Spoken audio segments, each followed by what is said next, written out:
Aujourd'hui, on va faire une première vidéo sur le bilan de masse en mécanique des fluides et en thermodynamique. J'ai déjà fait des vidéos sur les bilans de quantité de mouvement, mais on m'a demandé sur la chaîne de faire des vidéos ou une vidéo sur ce qui concerne les bilans de masse. J'avais un petit peu hésité à le faire.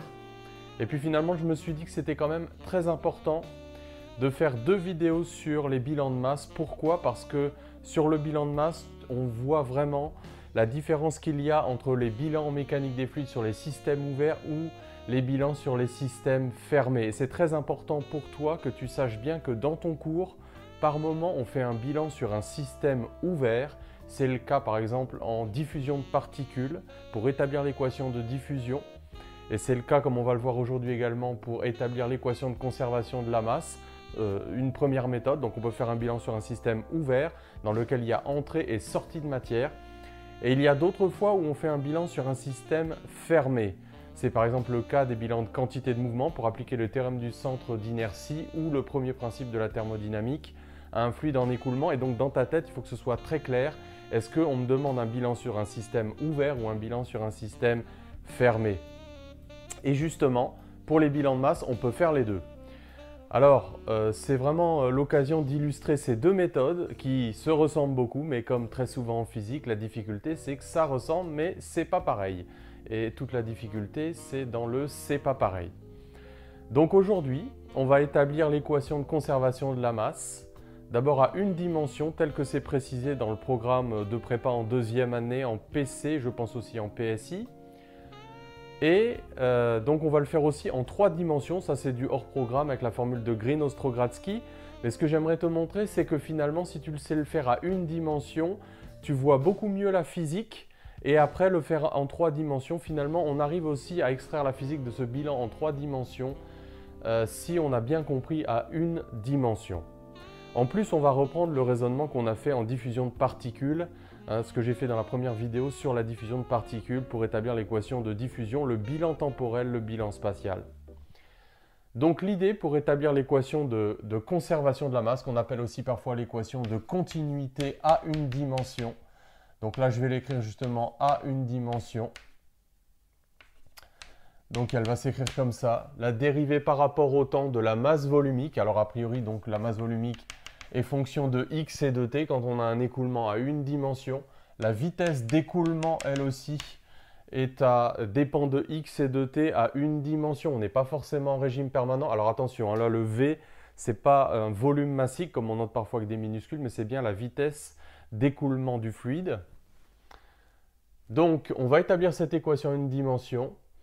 Et on verra d'ailleurs aussi qu'après, donc en 3D, on peut la généraliser et qu'elle a deux formes en faisant intervenir aussi la dérivée particulière.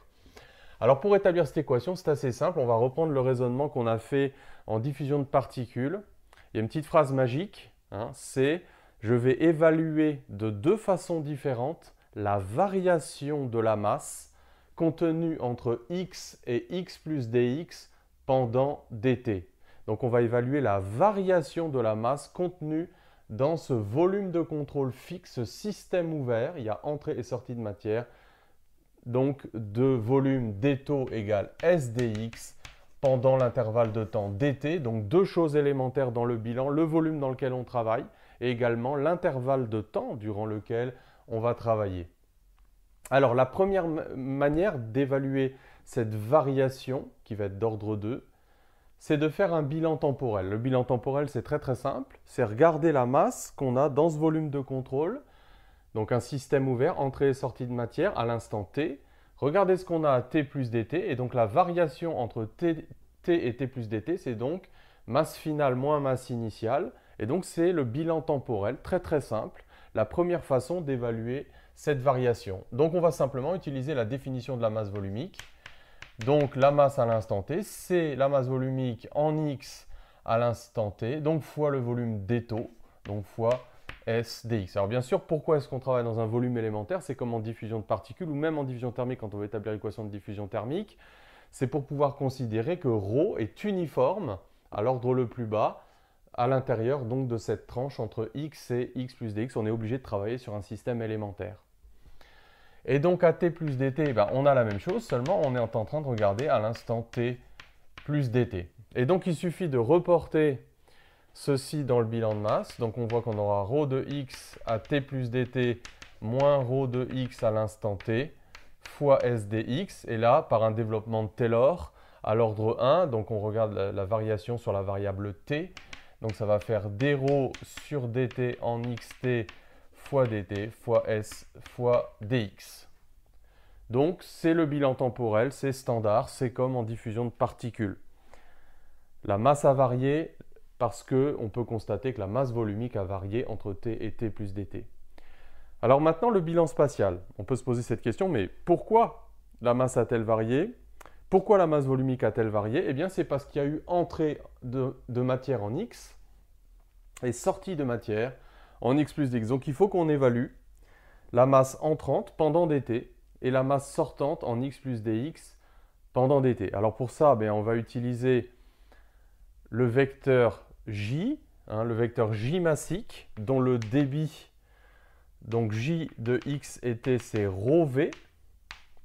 Alors comment retrouver cette expression ρv pour retrouver le débit massique? Alors on peut directement utiliser, si on connaît l'expression du débit massique, donc c'est le flux du vecteur j massique à travers une surface. Si tu veux rétablir ce petit résultat, c'est très simple. Tu dis, si je prends une section droite du tuyau, la masse qui va traverser pendant dt est contenue dans un petit cylindre de longueur vdt et de base s.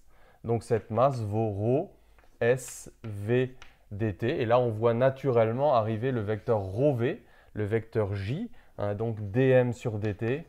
On voit que ça fait jm fois s. Donc dans ce cas-là, le flux, si j est uniforme sur toute la section, s'écrit bien ρ fois v avec une vitesse qui dépend que de x, donc pas de y ni de z. C'est dans cette configuration qu'on est.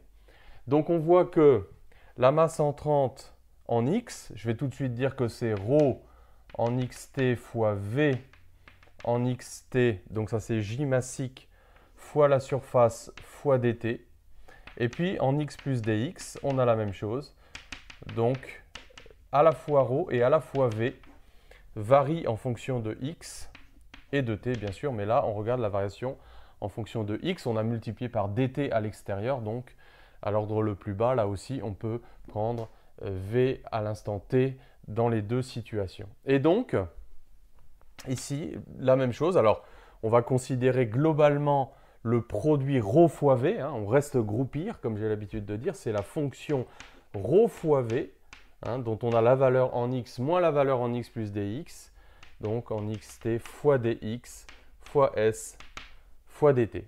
Et donc le raisonnement suivant, alors tu peux aussi d'ailleurs l'adapter à des tuyaux de section variable. J'ai fait une vidéo sur le saxophone, tu peux regarder dans la playlist acoustique où on prend un tuyau de section variable. Donc on adapte un petit peu, simplement il faut tenir compte du fait que S dépend de X. Donc il sera à l'intérieur ici de la dérivée. Bon, tu peux regarder cette vidéo, elle est vraiment très intéressante. C'est un écrit CCP PSI d'il y a quelques années, c'est très classique. Donc tuyau à section variable, mais là on considère que la section est constante. Donc on identifie les deux. Les deux variations, c'est la même chose évidemment. Et donc par simplification, par le produit dts dx, donc s'il t'en manque un morceau, c'est que tu l'as oublié, eh bien on obtient le résultat à une dimension, qu'après on peut généraliser avec l'opérateur divergence, puisque là on reconnaît en fait la divergence de J massique qui dépend de x et qui est orienté selon l'axe des x. Et donc ici, on reconnaît cet opérateur divergence. Et donc, on peut généraliser en 3 dimensions cette écriture. dρ sur dt plus divergence du produit ρv J massique est égal à 0. Donc, la généralisation en 3 dimensions est admise dans le cadre du programme. Alors, est-ce qu'il y a moyen de démontrer ça en 3 dimensions avant de passer à la deuxième version avec la dérivée particulière qui est utile pour les écoulements incompressibles? Alors, pour démontrer ça en 3D directement, allez, je vais le faire ici. Donc, alors pour faire ça, eh bien, on considère un volume de contrôle. Alors, on lui donne souvent comme ça une forme patatoïdale, donc un système ouvert dans lequel il y a des zones dans lesquelles il y a du fluide qui entre et des zones dans lesquelles il y a du fluide qui sort. Alors évidemment, commencer la démonstration directement par cette version en 3D, bien sûr, c'est plus général, mais on voit moins la physique avec vraiment le bilan temporel, le bilan spatial, mais en fait on fait aussi un bilan temporel et un bilan spatial. Parce que qu'est-ce qu'on fait? Eh bien on pourrait calculer la masse totale contenue dans ce volume. Eh bien à l'instant T. Pour ça on va la découper en volumes mésoscopiques de taille d'étau. Et donc on va additionner toutes les masses qui sont contenues autour de chaque point M de ce volume, donc de ce volume de contrôle. Et bien sûr, ça fait l'intégrale de ρ en M et en T fois d'étau. Donc la masse volumique locale, alors bien sûr, hein, elle pourrait varier d'un point à l'autre de ce volume. Donc ça, on a additionné toutes les petites masses à l'instant T contenues dans ce volume de contrôle. Mais ce volume de contrôle est un système ouvert. Il y a entrée et sortie de matière. Alors la question qu'on va se poser, c'est quelle est la variation au cours du temps de cette masse? Est-ce que cette masse peut varier? Alors oui, elle peut varier. S'il rentre plus de matière qu'il n'en sort, elle augmente. S'il en sort plus qu'il n'en rentre, elle diminue. Si on est en régime permanent, on va voir qu'elle reste constante. Mais de façon générale, elle peut varier.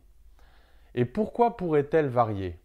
Eh bien, parce qu'il y a des zones pour lesquelles il y a de la masse qui rentre et des zones pour lesquelles il y a de la masse qui sort. Alors, la difficulté un petit peu de cette démonstration en 3 dimensions, c'est qu'en fait, on va traiter d'une seule manière algébriquement le flux de matière qui rentre, de masse qui rentre dans ce volume de contrôle sous la forme suivante. Tu sais que quand tu as une surface fermée, tu es obligé d'orienter la normale vers l'extérieur. Tu ne peux pas l'orienter vers l'intérieur. Alors, si on calcule le flux de ρV avec cette convention obligatoire d'orientation, sur toute la surface fermée, donc on met un rond pour dire qu'elle est fermée. Là, tu vois, je n'avais pas mis de rond parce qu'en fait, une section droite comme ça ne délimite pas à elle toute seule un volume. Donc, elle est ouverte. Une surface fermée, c'est une surface qui à elle toute seule délimite un volume. Ça, c'est ce qu'on pourrait appeler le flux sortant, le débit massique algébriquement sortant de cette masse. Alors, pourquoi je dis algébriquement sortant? Bien parce que si le produit scalaire ρV et ds est positif, ça signifie que voilà, ce sera par exemple les contributions ici. Hein, là, le produit scalaire sera positif, donc ça veut dire que c'est de la masse effectivement sortante. Au contraire, dans ces zones-là, ds sera orienté dans l'autre sens que le vecteur j. Donc le produit scalaire sera négatif. Donc on voit bien qu'en l'écrivant comme ça, c'est un flux algébriquement sortant. C'est-à-dire qu'il est positif si ça sort, mais il est négatif si ça rentre. C'est algébrique.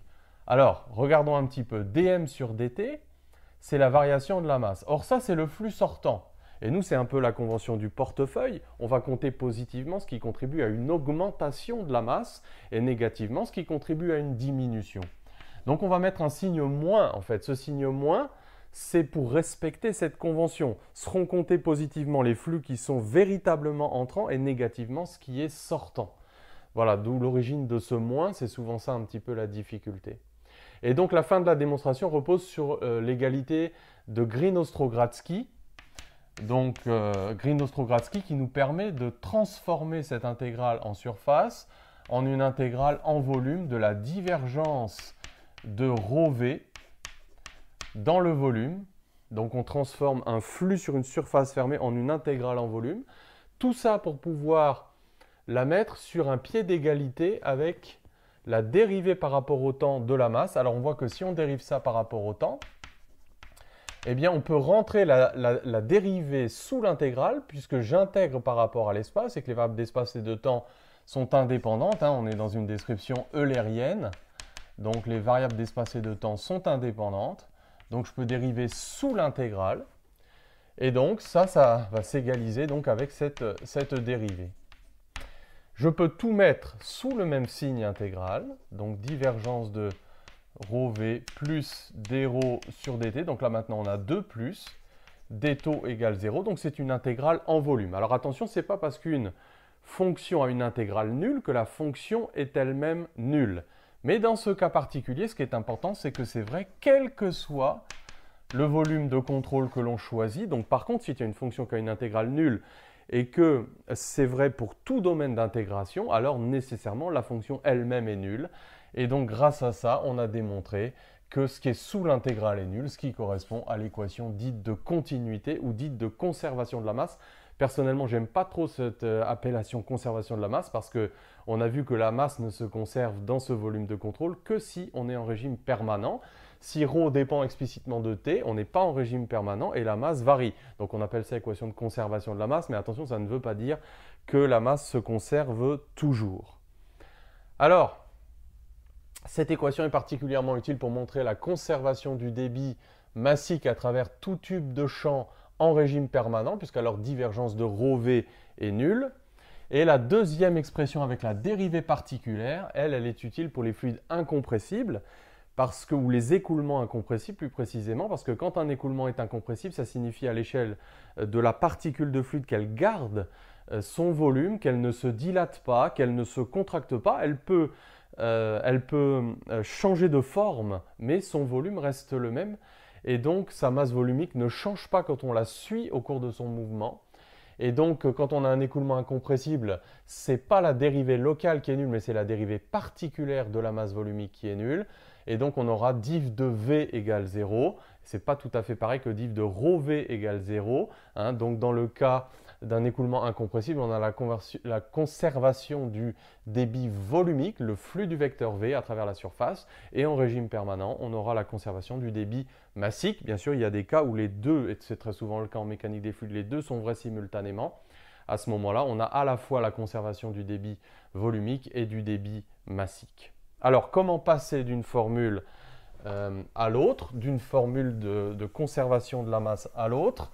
Il y a une petite formule d'analyse vectorielle qui permet de le faire. Donc, parce que la divergence de ρV, alors divergence, c'est un peu comme dériver un produit. C'est assez facile à retenir. C'est comme si tu dérivais deux fonctions UV. Tu dérives le produit UV, ça fait U'V plus UV'. C'est un peu la même chose ici. Donc, ça va faire, si ρ est constant, on peut le sortir de la dérivation. Donc, ça, c'est UV' plus U'. Donc là, ça va être gradient, parce que quand on applique l'opérateur nabla à un scalaire, ça fait le gradient scalaire V. Donc voilà, bon, cette formule, tu n'as pas à la connaître par cœur, mais tu vois comment tu peux la retrouver assez facilement par analogie avec les dérivés des produits sur les fonctions d'une variable. Et donc on va recopier ça dans l'équation de continuité.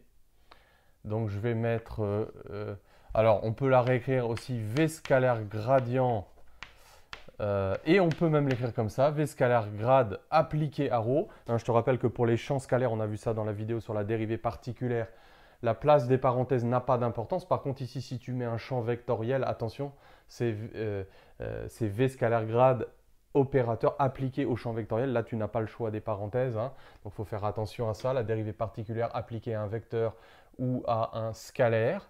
Donc, plus ρ divergence de V égale 0. Et là, on reconnaît donc la dérivée particulière de la masse volumique, donc qui physiquement représente donc la variation de la masse volumique d'une particule de fluide que l'on a suivie dans son mouvement avec la variation locale et la variation convective. Donc je te renvoie, si tu as des difficultés sur la dérivée particulière, à la vidéo sur ce sujet-là. Voilà, donc ça c'était bilan sur un système ouvert. En fait, quand on fait ça, on fait aussi un bilan temporel, et le bilan spatial, en fait, il est représenté par ce terme-là avec la difficulté de l'algébrisation. En fait, on note de la même façon les zones où le flux entre, où il sort, parce que tout est algébrique, tout est compté dans le produit scalaire VDS, mais fondamentalement, c'est la même chose, même si ça paraît un peu plus abstrait. En tout cas, voilà la démonstration en 3 dimensions. Donc, tu retiens bien, si je fais un bilan sur un système ouvert, il faut une surface de contrôle fixe. Et donc, l'idée, c'est que j'exprime de deux façons différentes la variation de la masse dans ce volume de contrôle, le bilan spatial, le bilan temporel. Je ne suis pas en train de suivre un système fermé dans son mouvement, mais je travaille sur une surface de contrôle fixe dans laquelle il y a entrée et sortie de matière. Dans la prochaine vidéo, on va regarder comment fermer le système. Donc là, on va suivre un système fermé de masse constante, c'est un raisonnement complètement différent dans son mouvement, et on va même voir deux façons équivalentes de fermer ce système-là, parce que voilà, on peut le fermer avec de différentes manières. Et donc ça, on verra ça dans la prochaine vidéo. À très bientôt.